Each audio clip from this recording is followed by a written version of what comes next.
Today I want to show you 3 interesting stories about Uganda, starting with this town. This is one of the most interesting towns in Africa. It's full of beautiful beaches, stunning nature and perfect weather all year through.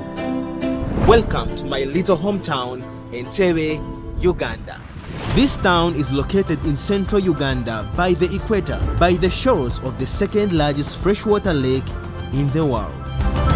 In this town, the infrastructure is just like any other city, from long expressways to ferries that take people around. And this town has some of the biggest markets where we the locals buy fresh food. This is inside the market. Everything that they sell in this market is straight out of the garden. No preservatives, no additional chemicals. That's one advantage of living in Entebbe.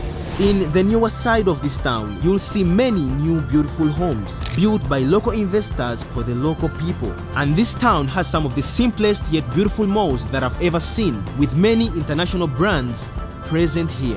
My hometown is not perfect. In fact, it has a lot of problems. It needs more infrastructure, better services, and many more clean streets at the same time.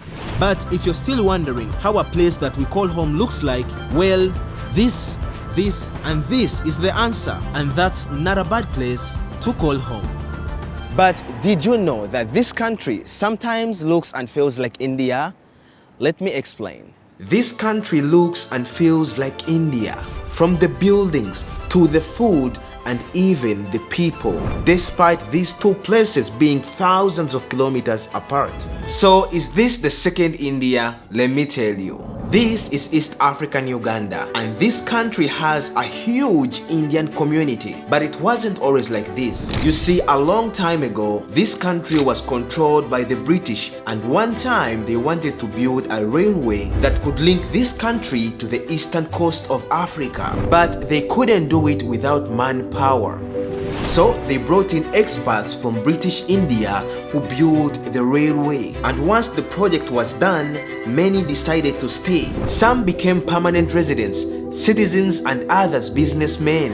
And they lived here for generations. Until one day, Idi Amin, who was the president back then, decided to expel everyone out of the country.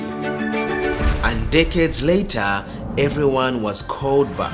The community was back stronger than before, bringing back a little bit of India to Africa. What I saw here proved to me that even though our languages are different, even though our cultures still differ from each other, from the perspective of humanity, we as humans, we are all the same. Now it's time to show you the hotels, because I think that Uganda has some of the best hotels on the African continent.